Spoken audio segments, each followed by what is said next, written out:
책 읽는 것이 좋다는 거 말하지 않아도 다 알고 있죠.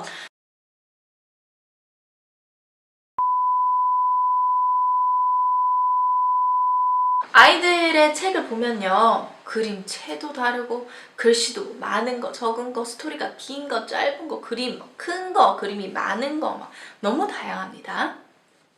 내 아이에게는 어떤 책이 맞는 걸까요? 첫 번째 중요한 기준은 책이 뭔 내용이든 글씨가 있던 말든 그림이 뭐 어떻든 뭐 I don't care, 상관없어요. 일단은 아이가 흥미를 보이는 게 있다면 그걸 고르십시오. 그리고 부모님께서 직접 책을 골라주신다면 이때는 책의 난이도를 고려해서 내 아이의 수준에 맞게 고르면 됩니다. 처음으로 책을 접하는 아이다. 내 아이는 아직 책 보는 법을 잘 모른다. 책을 먹는다. 이런 경우에는 앞서 이야기 드린 것처럼 천으로 된 책, 그리고 나면 좀 조작할 것들이 있는 책이 좋고요. 점차점차 딱딱한 재질의 책으로, 그리고 더 얇은 재질의 책의 순서로 나아가시면 되겠습니다. 특히 나이가 어린 아이들에게는 책 페이지가 너무 얇으면 아이가 스스로 책장을 넘기기가 더 어렵거든요. 뭐든 자기가 직접 해볼 수 있어야 제맛이죠. 그리고 이 첫 단계에서는 아이가 주변에서 자주 직접 보는 것, 경험하는 것의 내용의 책을 권합니다.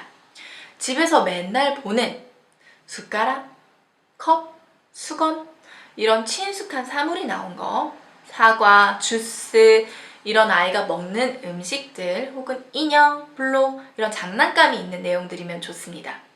혹은 뭐 동물이 나온 책으로 동물 소리를 낸다거나 하면서 흥미를 갖게 할 수 있습니다. 그리고 아이가 직접 집에서 하는 일과 활동과 관련된 내용들, 예를 들면 목욕하기, 밥 먹기, 잠자기, 이런 내용의 책들로 점점 난이도를 높여갈 수 있습니다.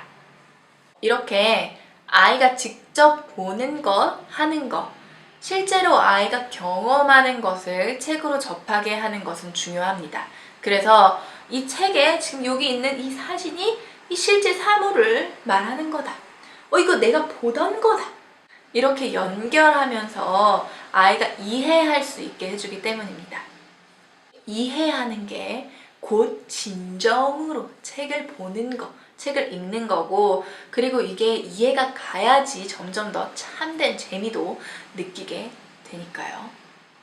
아이가 이해하기 쉽게 어렵지 않도록 처음에는 물건이 뭐 하나만 나와 있는 걸 보고, 그리고 나서는 뭐 여러 가지 사진이 한 페이지에 나와 있는 것들도 봐보고, 사진이 큰 것부터 뭐 작게 있는 거, 이렇게 다양하게 크기로도 난이도를 조절할 수 있습니다.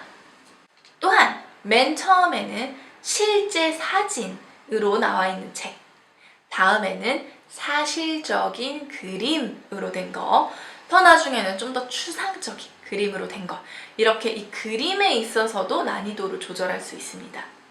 참고로 실제 사물이 사실적으로 다양하게 가장 잘 나와 있는 거는 마트 전단지. 아이가 보면 재밌어 할 수도 있어요.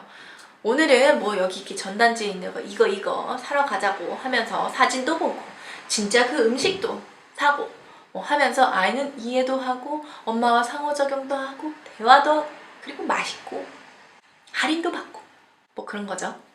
또는 장난감을 샀을 때 같이 들어있는 브로셔, 우리 회사엔 뭐 이런 장난감들 있어요, 이렇게 쫙 다 나와가지고 막 이거 사달라고 하면 골 때리는 그거 있잖아요. 그런 것도 좋아하곤 합니다. 이런 것들로 뭐 사진, 그림에 대한 흥미를 가질 수 있다면 좋겠죠. 그렇다면 책에 글씨가 있는 건 어떨까요? 어차피 사진과 그림에 아직 관심이 없어요. 그래서 책에도 큰 관심을 보이지 않는다면 뭐 글자가 있던 없던 큰 의미는 없습니다. 하지만 책을 조금씩 보기 시작한다면 처음에는 글자가 없는 걸로 시작해서 어느 정도 아이가 책을 보면 글자가 있는 책도 한 번씩 노출시켜 줄 수 있습니다. 글자도 한 번씩 보여주면서 읽어주고 언급해주는 거죠. 사진이나 그림 밑에 글자가 있는 책들이 많이 있을 겁니다. 이 글씨를 항상 다 읽으실 필요는 없고 그냥 드물게 그냥 읽어주면서 자, 이런 글자라는 것도 있단다. 이런 정도로만 가볍게 알려줄 수 있습니다. 이후에 아이가 관심을 조금씩 보이기 시작한다면 간질간질, 빵빵 이런 짧고 간단한 의성어, 의태어가 있는 책들을 읽어주면서 동작도 해보고 하며 재밌게 책을 볼 수 있고 나중에는 같은 말이 반복되는 리드미컬한 짧은 글이 있는 책으로도 점차 시도할 수 있겠습니다. 그렇다고 꼭 단계에 맞는 책만 보여줘야 된다? 그럴 필요는 없습니다. 지금 단계보다 조금 난이도가 높은 책들도 가끔 이렇게 줘보고 하면서 아이가 준비가 되었는지 어떻게 반응하는지 살펴볼 수 있겠죠. 그리고 책은 꼭 처음부터 읽지 않아도 되고 꼭 끝까지 다 읽어야 된다? 그러지 않아도 됩니다. 아이가 흥미를 갖는 부분을 더 많이 보여줄 수 있습니다. 아이가 관심 있어 하고 계속 보는 그림이나 페이지가 있다면 책의 다른 부분 안 봐도 돼요. 그러니까 충분히 아이가 좋아하는 것을 볼 수 있게 천천히 기다려주세요. 이렇게 몇 개의 특정한 페이지만 볼 수도 있고 좋아하는 책만, 몇 권의 책만 반복해서 여러 번 읽을 수도 있습니다. 괜찮습니다. 그리고 꼭 책에 있는 글자들 다 읽지 않아도 되고 그 글자 그대로 읽지 않아도 됩니다. 내 마음대로 스토리를 막 쓰는 거예요. 아이에게 맞게 관심 있어 할 만하게 내 마음대로 말하면 돼요. 나는 이 책장에서 커다랗게 보이는 이 강아지, 주인공 강아지를 말해줬는데 아이 눈을 보니까 딴 거 보고 있어요. 이 옆에 아주 작은 자동차를 보고 있는 것 같단 말이에요. 여기 관심 있는 것 같아요. 그럴 때는 그냥 아이의 관심을 따라가 주는 것이 좋습니다. 또 그렇다면 노래가 나오는, 버튼 누르면 노래 나오는 책은요.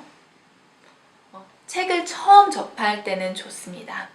나쁘지 않습니다. 하지만 아이가 계속 버튼만 누르고 책 자체에 대해서는 관심을 보이지 않는 경우도 있죠. 혼자서 버튼만 누르면서 놀고 상호작용이 전혀 되지 않는다면 이걸 노래를 듣는 용도로는 사용할 수 있겠지만 이게 책을 보는 걸로 바로 연결되지 않을 수도 있습니다. 어느 순간에는 노래책을 졸업해야 할 때도 오겠죠. 그래서 이 노래책을 본다면 버튼을 누르면서 옆에 책 내용도 같이 볼 수 있게 알려주시면 좋습니다.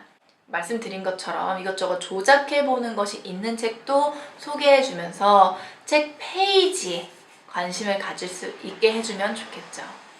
아니면은 노래 가사가 적힌 책이나 이와 관련된 책으로 직접 노래를 불러주면서 책을 보는 것도 방법이겠습니다.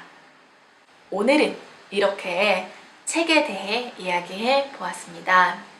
내 아이가 책을 아직은 그냥 하나의 장난감으로 받아들이고 있는지, 책을 본다면 이게 그냥 책장이 넘어가는 걸 보고 있는 건지, 아니면 뭐 사진을 보는지, 그림을 보고 이해를 하고 있는지 이런 수준을 파악해야 되고 아이가 책에 어디를 쳐다보는지, 무엇을 가리키는지, 뭘 말하는지 이렇게 어디에 관심을 보이는지를 잘 관찰해야 합니다. 그래서 아이의 수준에 맞는 책으로 골라서 쉽고 재밌게 책 보기를 연습할 수 있기를 바랍니다. 오늘도 도움이 되셨기를 바라면서 그럼 안녕!